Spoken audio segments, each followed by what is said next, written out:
grocery shop, Priyanka bought 4 kg of rice and 6 kg of flour for rupees 1700 and Charu bought 6 kg of rice and 4 kg of flour for rupees 1800. Consider the price of 1 kg of rice and that of 1 kg of flour for rupees 1 kg of flour, rupees X and rupees Y respectively. Consider the price of 1 kg of rice, 1 kg of rice and 1 kg of flour as rupees X and rupees Y respectively, means rice का price 1 kg का rupees X consider कर लो and floor का 1 kg का rupees Y consider कर लो। ठीक है, तो जो प्रियंका है उन्होंने 4 kg राइस बाय किए हैं। यू विल राइट 4x क्योंकि 1 kg का प्राइस कितना है, price of 1 kg of rice कितना है, रुपीज X, तो 4 kg का कितना होगा 4x। ठीक है, similarly price of 1 kg of flour as rupees Y, तो प्रियंका ने कितने बाय किए हैं 6 kg यानी कि 6y फॉर रुपीज 1700, मतलब प्रियंका जो है वो 1700 रुपीज दे रही है। ठीक है, फिर नेक्स्ट है चारू। चारू क्या करती है, वो 6 kg राइस परचेज करती है, 6x आ जाएगा। 4 kg ऑफ फ्लोर, वो 4 kg फ्लोर ले रही है। ठीक है, 4y, this is equal to 1800, ये 1800 रुपीज पे कर रही है। ठीक है, ये 1800 रुपीज पे कर रही है। Consider it equation number 1, it equation number 2, 4x plus 6y is equal to 1700, 6x plus 4y is equal to 1800। एक इक्वेशन प्रियंका की है, एक चारू की है। देखते हैं क्या क्वेश्चन पूछे इस पे। 31st question, represent the situation faced bye Priyanka algebraically. Priyanka जो उसकी जो प्रॉब्लम है, उसकी जो सिचुएशन है, वो कहते अलजेब्रिकली उसे लिखो। क्या आएगा, प्रियंका की, P for Priyanka, C for Charu. Priyanka की आई 4x plus 6y is equal to 1700। ठीक है, 31st का ए आंसर। चारू का 6x plus 4y is equal to 1800। Next question देखते हैं। Represent situation faced by Charu algebraically. क्या है, 6x plus 4y is equal to 1800, 6x plus 4y is equal to 1800, B answer. Next, the price of 1 kg of flour as, y की value आपको निकालनी है, तो उन्हीं इक्वेशंस पे जाएं। ये दो इक्वेशंस दी हैं, इनको सॉल्व करने के मेथड्स हैं सब्स्टिट्यूशन, एलिमिनेशन, ये मेथड्स हैं। एक मेथड होता है क्रॉस मल्टीप्लिकेशन, वो डिलीटेड है सिलेबस में से, तो आप कोई भी एक लगा लो मेथड। सपोज करो सब्स्टिट्यूशन लगाते हैं हम, नहीं तो एक और मेथड है वो ये कि चलो यही मेथड रखते हैं, ये वाला 4x plus 6y is equal to 1700। दूसरी इक्वेशन है 6x plus 4y is equal to 1800। आप इसको 6 के साथ, इसको 4 के साथ मल्टीप्लाई करो, 6 4s are 24x, 6 6 are 36y is equal to 102 and yes 17 6 are 102, 6 4s are 24x, 4 4s are 16y is equal to yes 18 4s are 72 and ये 2 0 साथ आ गई, मतलब 7200।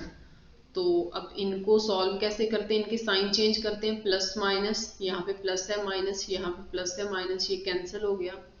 यहाँ पे 20y आ जाना, this is equal to 0 0 0 0, 2 minus 2 0। ठीक है, 3000, 10 माइनस 7 क्या हो गया, 3 हो गया। ठीक है, तो y की वैल्यू निकालनी है, तो 3000 अपॉन 2020, तो ये इसके साथ कैंसिल हो गया, आ गया 300/2, वो आ जाएगा 150। 150 किसकी वैल्यू आई? y की। y क्या किसका प्राइस था? y था फ्लोर का प्राइस। ठीक है, अगर y की वैल्यू आ गई, यानी कि अगर y की वैल्यू आ गई, फ्लोर का रेट पता चल गया 150, तो नेक्स्ट राइस का भी हम पुट करके कर देते हैं। 150 किसी एक में पुट कर दे, एक इक्वेशन में, y की वैल्यू यहाँ पे पुट कर दो, यहाँ पे y की वैल्यू पुट की, हो गया 4x + 6, y की वैल्यू है 150 and this is equal to 1700। मैं इक्वेशन नंबर 1 में पुट कर रही हूँ, 4x is equal to 900 is equal to 1700, 4x is equal to 800, 900 उस साइड जाके माइनस हो गया, x इज इक्वल टू 400। ठीक है, 200, x इज इक्वल टू 200। तो राइस कितना है? 200 राइस का प्राइस आ गया, फ्लोर का प्राइस आ गया ₹150। क्वेश्चंस देखें, उन्होंने पूछा price of 1 kg of floor 150 आया था। ठीक है, 1 kg ऑफ राइस 200 आया है। ठीक है, नेक्स्ट है this system of linear equation represents the above situation has, above situation as होगा, यूनिक सॉल्यूशन है। This system of linear equation represented by above situation has, okay.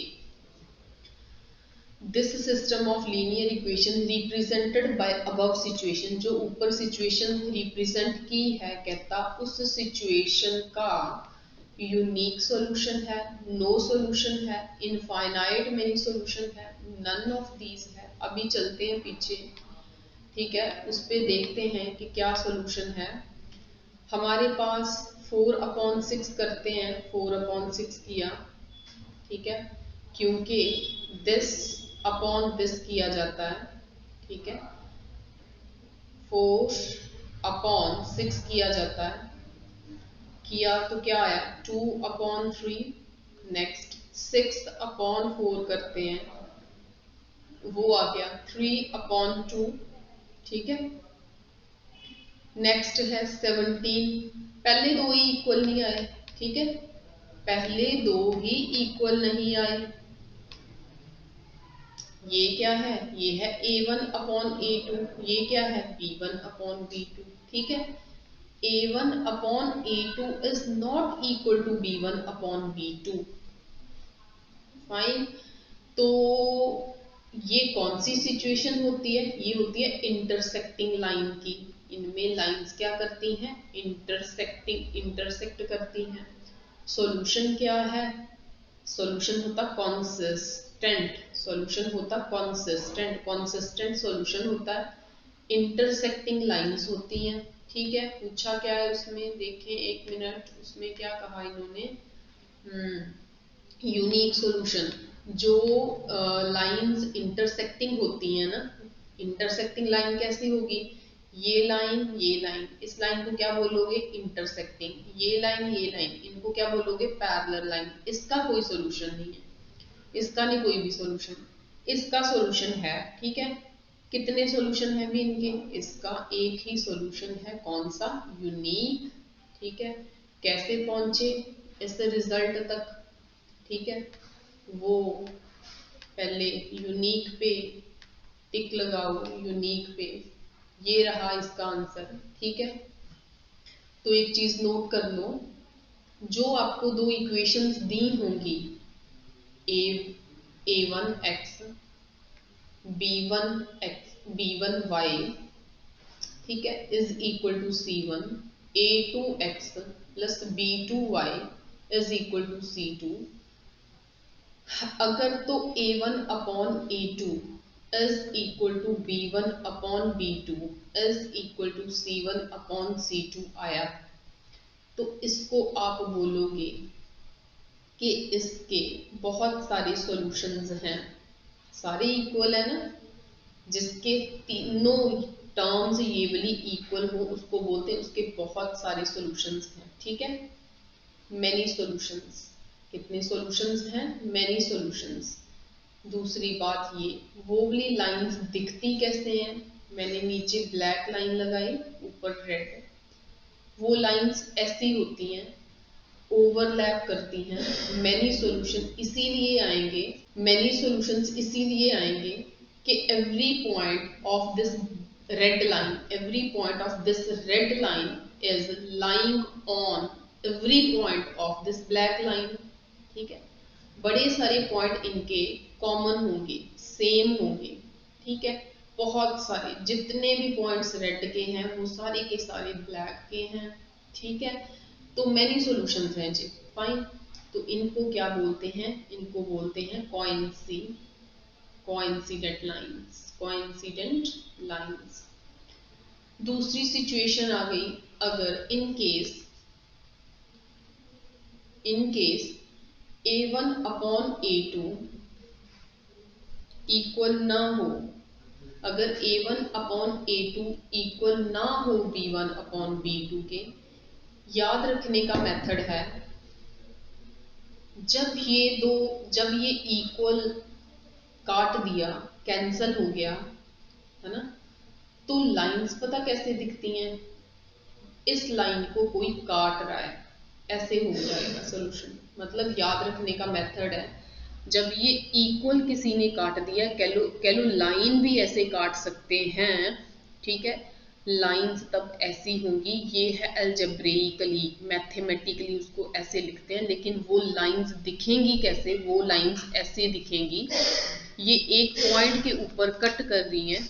तो कहने का मतलब इसके कितने सॉल्यूशंस हैं? वन सॉल्यूशन है, यूनिक सॉल्यूशन है इसका। एंड ये इसे बोलते हैं intersecting lines, intersecting lines. The third case is A1 upon A2 as equal to B1 upon B2। पहले दो तो आपस में इक्वल आ जाएं, लेकिन तीसरा आके काम खराब कर दे, C1 अपॉन C2, ये इक्वल नहीं आया। ठीक है, मैंने क्या कहा? अच्छे भले इक्वल हो रहे थे, तीसरे ने आके काम खराब कर दिया, नो सॉल्यूशन। ठीक है, कोई सॉल्यूशन नहीं है। तो ये लाइंस कैसी होती हैं? ये लाइंस दिखने को ऐसी होती हैं। इन लाइंस को क्या बोलते हैं? इन लाइंस को बोलते हैं पैरेलल लाइंस। ठीक है जी, ये पैरेलल लाइंस हैं, इनका सॉल्यूशन कोई नहीं है, दिखने को ऐसी होती है। ठीक है, अगर इसके अलावा जो प्रॉब्लम यहाँ पे दी है, कोई और प्रॉब्लम भी आती है, you can solve by this concept जो मैंने बताया आपको भी। ठीक है, revise the content and get good marks. Thank you.